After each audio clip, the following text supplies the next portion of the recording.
రాజన్ సిరిసిల్ల జిల్లాలో పురపాలక శాఖ మంత్రి కేటీఆర్ పర్యటించారు. మొదటగా ఎల్లారెడ్డిపేట మండలం దుమార గ్రామంలో మల్లన్న పర్యటనలో పాల్గొన్న కేటీఆర్ తర్వాత రాజన్నపేట గ్రామంలో గ్రామ పంచాయతీ కార్యాలయాన్ని ప్రారంభించారు.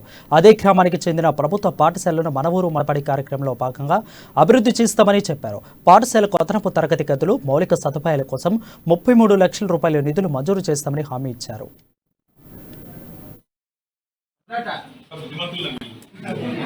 మీరు జీవితంలో చాలా పైకి పోతారు. వీళ్ళందరూ మెంబర్లు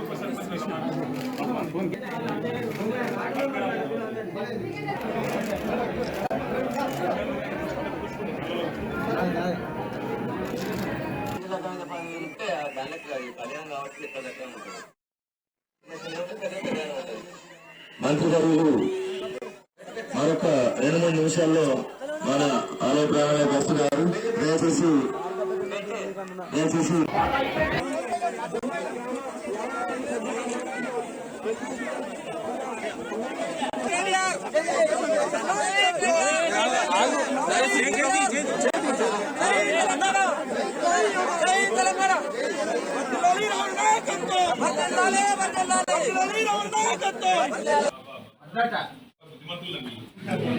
మీరు జీవితంలో చాలా పైకి పోతారు.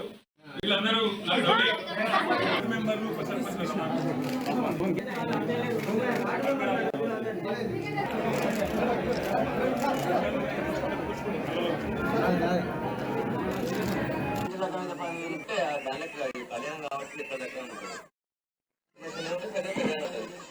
మంత్రివర్యులు మరొక 2-3 నిమిషాల్లో మన ఆలయ ప్రాణాలకు